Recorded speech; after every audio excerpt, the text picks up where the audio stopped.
Most likely, some of these people who express fears about being around transgender people have probably been around transgender people and have shared spaces with transgender people. They just might not have known it.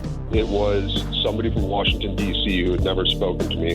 Had to Google who she was, as I got this. And I was like, cool, so this is disingenuous, and this is arbitrary, and this is not on performance. This is a across-the-board termination. The thing that has to happen first, before we take any policy initiatives, is we have to change hearts and minds, and we have to basically uncover the history, a history that's been lost and obscured.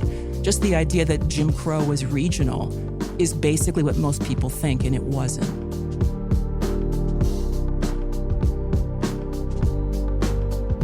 You just heard the sounds of thinkers, innovators, and community members we speak with every day here on the Metro. Listen for more of those voices, 10 a.m. to noon, Monday through Friday. Welcome back to the show. I'm Robin Vincent. The impact from President Trump's tariffs on vehicles and auto parts is shifting into a new gear. The Ford Motor Company says the tariffs are forcing it to raise prices on vehicles built in Mexico by as much as $2,000. And Ford says it's still not passing on the full cost of tariffs to buyers. It will continue charging discount prices until at least July 4th. Now, Ford claims it's in a better position than other domestic automakers. That's because about 80% of the vehicles it sells in North America are already built in the U.S.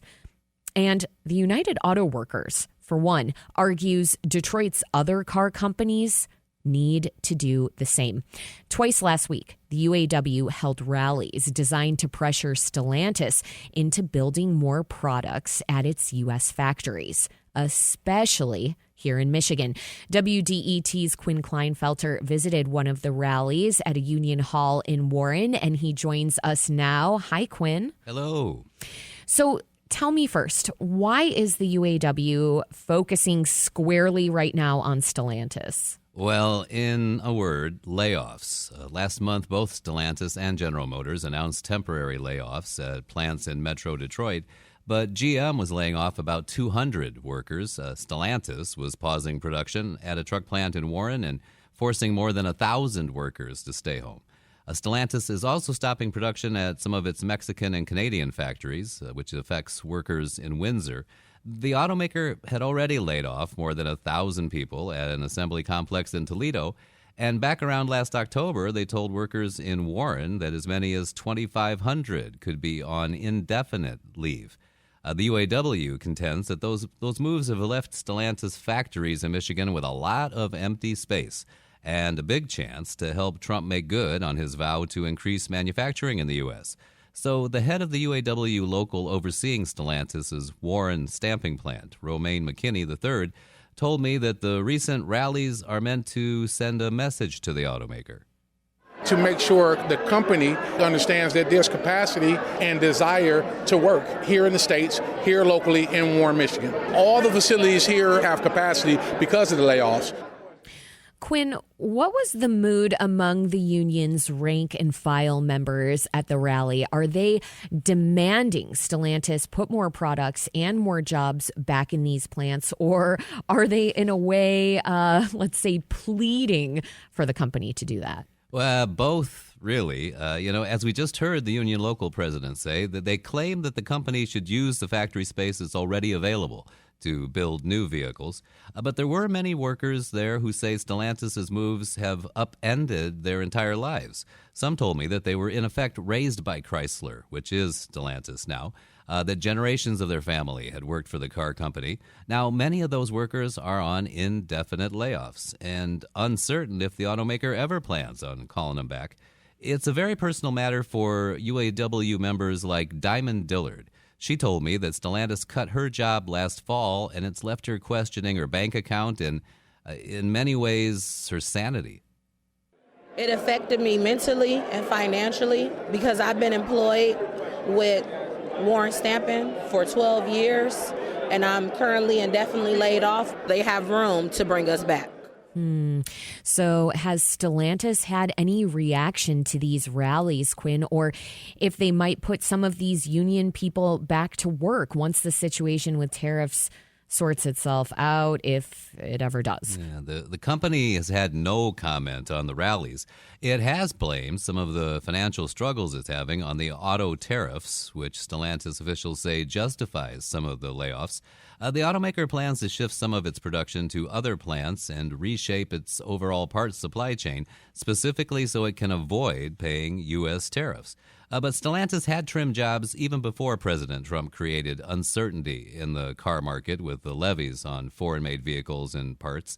Analysts say Stellantis miscalculated, that they started offering vehicles that consumers didn't want. They were too expensive, and it was a time when consumers were looking for bargains. Dealerships rebelled.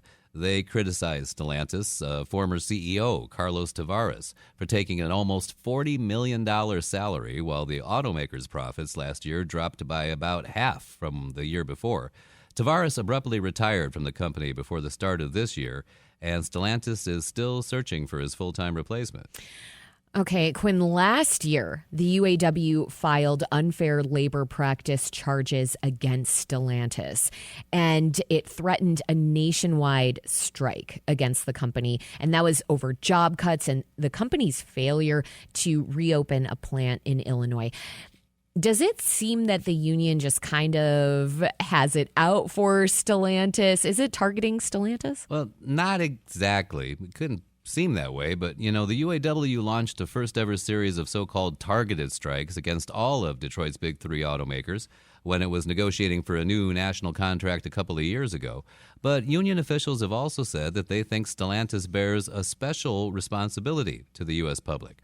Remember, Stellantis is a parent company of Chrysler, and the U.S. government has had to bail out Chrysler several times, most recently amid the global financial crisis in 2008 when the company was ready to go under. The government offered Chrysler and GM billions of dollars in loans and aid, and Chrysler had to go through a restructuring. Eventually, it was merging with Fiat at that time. The UAW also played a crucial role then by agreeing to concessions and a wage freeze to support the automakers. About a month before last year's presidential election, I talked about it with the head of the UAW, Shawn Fain, and he told me that the unions had Stellantis in particular squarely in its crosshairs. This company owes these workers. This company owes this nation. These taxpayers bailed this company out during a recession. I was there. And all they do is continually search for a race for the bottom, for cheaper workers in the bankrupt communities. That's got to stop. That's what this election coming up is about.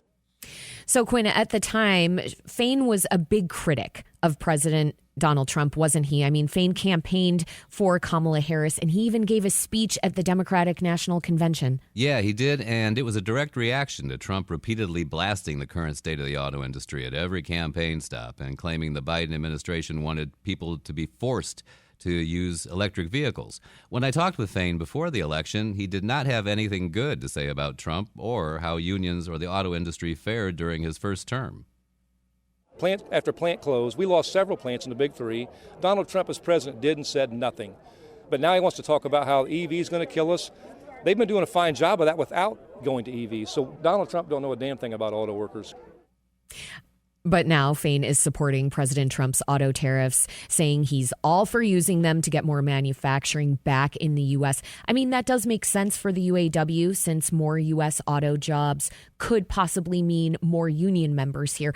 But how is the rank and file reacting to Fain's change of tone with Trump? It's mixed. During the presidential election, Fain admitted there was a significant number of his members who supported Trump. Organized Labor's long-backed Democratic candidates, too, though. And that includes UAW member John Foy, who was at the rally at Warren, where I was at. He's one of the workers who's been indefinitely laid off from Stellantis Warren stamping plant, and he says he finds Fain's current stance confusing.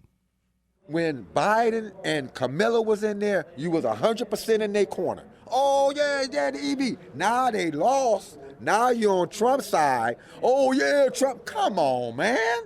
What side are you on? But Foy and other union members at the week's rallies still followed the rationale set out by UAW leadership that there's room for Stellantis to build right there. Here on the Metro, we'll be following how the situation with tariffs plays out over the coming months. But for now, we'll need to leave it there. WDET's Quinn Klinefelter, thank you so much for your reporting. You're very welcome.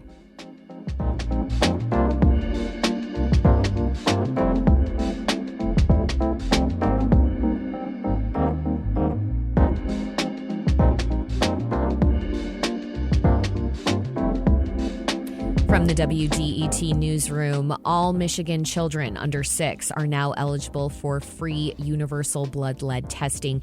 Angela Medina from the Michigan Department of Health and Human Services says parents should have their children's blood tested for lead at ages 1 and 2.